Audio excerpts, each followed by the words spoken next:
تو میں یہ عرض کر رہا تھا کہ رسول اللہ صلی اللہ علیہ وسلم نے بیت اللہ کی تعمیر میں اضافہ، بولو بھائی، نہیں کیا۔ کیوں نہیں کیا اضافہ؟ اس لیے نہیں کیا کہ یہ حق بات تو ہے، لیکن اس حق کے سائیڈ ایفیکٹ زیادہ ہیں اور فائدے کم ہیں۔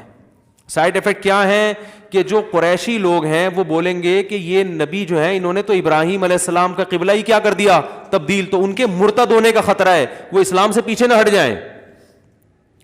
اور اس میں کوئی نقصان بھی نہیں ہے، اس لیے کہ بیت اللہ چار دیواری کا نام نہیں ہے، بیت اللہ اس جہت کا نام ہے، اور طواف حتیم کے باہر سے ہی ہوتا ہے، تو طواف میں پورا بیت اللہ کور ہو رہا ہے، تو صرف دیوار کھڑی کرنے کا مسئلہ اتنا بڑا ایشو نہیں ہے۔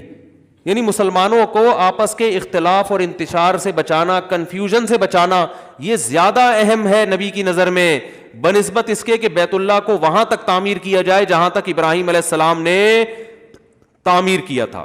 اچھا، اس میں یہ بھی ہے کہ بعض موقع پر نبی صلی اللہ علیہ وسلم نے، یعنی ایسے بھی ہمیں موقع ملتے ہیں کہ اس میں لوگوں کی پرواہ نہیں کی گئی، تو یہ بڑی حکمت اور مصلحت کا کام ہوتا ہے کہ کہاں پبلک کی پرواہ کرنی ہے اور کہاں پرواہ نہیں کرنی۔ تو یہ ساری چیز گھومتی اس کے گرد ہے۔ اصول یہی ہے کہ جہاں اسلام کو نقصان ہو رہا ہے، آپ کے حق بیان کرنے سے حق پروموٹ نہیں ہو رہا۔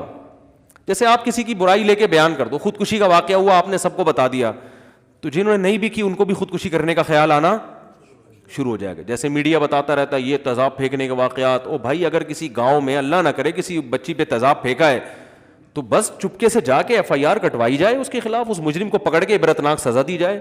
اس کو جب آپ نیوز میں بہت زیادہ اچھالیں گے تو ظالم مردوں کے دل میں یہ آئے گا کہ یار یہ بھی ہمارے پاس ایک آپشن ہے، اور اس کا ناجائز فائدہ وہ لوگ اٹھاتے ہیں جن کو کسی لڑکی سے عشق ہو گیا، اس نے بھی ٹوپیاں کرائیں، خوب پیسے ویسے بیلنس خوب ڈلوا دیے، پھر اس کو آپ سے زیادہ مالدار ملا، اس نے آپ کو ٹھینگا دکھایا، پتلی گلی سے نکل لی، تو پھر ایسے واقعات ہوتے ہیں کہ لوگ پھر یہ ڈرامے فلمیں دیکھ کر وہ بھی کہتے ہیں تجھے اپنے حسن سے بڑی متاثر ہے، تو حالانکہ اس کی یہ سزا، بولو بھائی، نہیں بنتی، بلکہ کوئی سزا بنتی نہیں ہے، اس لیے کہ اسلام میں جب تک نکاح نہیں ہوتا تو اس سے پہلے کا کوئی ایگریمنٹ نہیں ہے۔ اسلام گرل فرینڈ بوائے فرینڈ کو مانتا ہی نہیں ہے، جیسے اسلام سودی ایگریمنٹ کو نہیں مانتا۔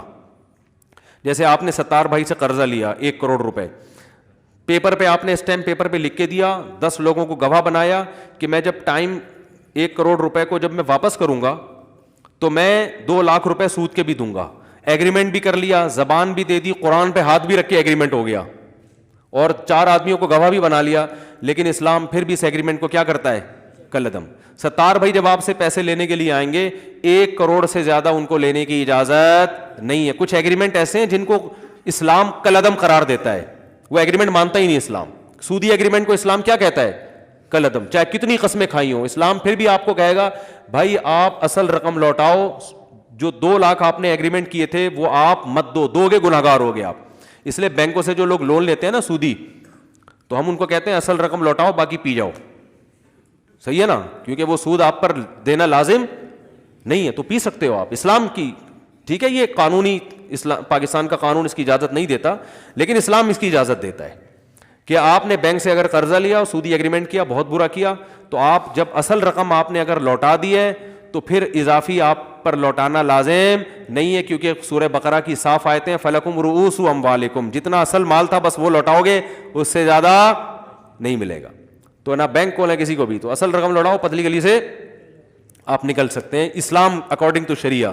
تو اسی طرح یاد رکھو گرل فرینڈ بوائے فرینڈ کا جو کلچر ہے، یہ جو ایگریمنٹ ہے، دوستیاں، میں تمہارے لیے آسمان سے تارے توڑ کے لاؤں گا، میں تمہیں بیلنس دلوا کے دوں گا، میں یہ کر دوں گا، میں یہ، میرے پاس فون آتے ہیں کہ بھائی وہ اس نے، میں نے اس سے وعدے کیے تھے، اتنے یہ کیے تھے، وہ کیے تھے، تو اب میں کیا کروں؟ میں کہ کوئی ان کی کوئی حیثیت، بولتے کیوں نہیں ہے ان کی کوئی حیثیت۔ یہ ایزی لوڈ میں کل 500 کا بیلنس ڈلواؤں گا، نہیں ڈلواؤ بیلنس، اتنا فری کرنے کی ضرورت، بولو نا، نہیں۔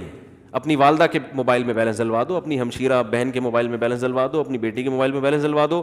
گرل فرینڈ سے آپ کو کسی قسم کا کوئی تعلق رکھنے کی پرمیشن نہیں ہے۔ اس سے کہو بھائی ایک ہی ٹاپک پہ بات ہوگی، شادی کرنی ہے، آ جاؤ مفتی صاحب الفلاحیہ مسجد میں نکاح پڑھاتے ہیں، آ جاؤ، نکاح کے لیے ہم 24 گھنٹے حاضر ہیں۔ اب تو ہول سیل کے حساب سے دھڑا دھڑ ماشاء اللہ نکاح ہو رہے ہیں، ابھی 5 نکاح ہوئے ہیں ماشاء اللہ جمعے میں.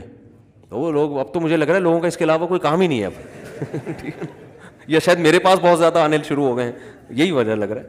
تو اتنے ماشاء اللہ وہ نکاح دھڑا دھڑ ہوتے چلے جا رہے ہیں. ایک صاحب آئے, ابھی مجھے نہیں پتا تھا ان کی دوسری شادی ہے, لال سرخ ماشاء اللہ پٹھان تھے, وہ لگ رہا تھا پٹھان ہے, یورپ سے آئے تھے, لال سرخ ٹماٹر جیسے. میں نے نکاح پڑھا دیا, مجھے نہیں پتا تھا دوسری شادی ہو رہی ہے. نکاح پڑھایا, پھر آئے اور مجھے کھجوریں بھی گفٹ میں دیں, اور ایسے خوشی سے ماشاء اللہ میری شادی ہوئی ہے, بالکل زبردست خوش. اور پتہ ہے میں نے دوسری شادی کی ہے بیوہ سے. مجھے کہنے لگے, میں نے کہا یار یہ تو بڑا اچھا کام ہو گیا, اور لال سرخ نا ایسے خوش سواد کے ہوتے ہیں نا جیسے. تو میں نے دوسری کی ہے بیوہ سے. آپ کے بیان سن کے, ابھی اسی جمعے کی بات ہے, آپ کے بیان سن کے میں نے دوسری شادی کی ہے بیوہ سے. بار بار بتا رہے ہیں بیوہ سے کی ہے دوسری شادی, اور یہ تو بالکل ینگ لڑکا, میرا خیال ہے 25 سال عمر ہوگی. تو میں نے کہا پہلی کو پتا, کہہ رہے نہیں اس کو نہیں پتا. میں نے کہا بیٹا میں نے کہا یہ جو آپ لال ٹماٹر بنے ہوئے ہو نا ابھی, یہ جو آپ کے چہرے پہ سرخی آئی ہوئی ہے, خوشی کی لہریں, یہ ابھی جب پتہ چلے گا یہ ساری خوشیاں کیا ہو جائیں گی, یہ کافور ہو جائیں گی. ہدیے ودیے اس کے بعد مجھے آ کے دیتے آپ, یہ جو کھجور, آپ اجوا کھجور کا بڑا خوبصورت ڈبہ دے کر گئے وہ. میں نے کہا یہ جب پتہ چل جائے نا اس کے بعد دیتے تو مجھے خوشی ہوتی, یہ تو بھی پتہ ہی نہیں ہے بھائی, ابھی تو پتہ چلے گا, پکڑے جاؤ گے تو پتہ چلے گا کیا ہوگا. تو اور کرونا کے دنوں میں کر لی یار بھائی امیون سسٹم ابھی تو بڑھانا ہے نا آپ کو.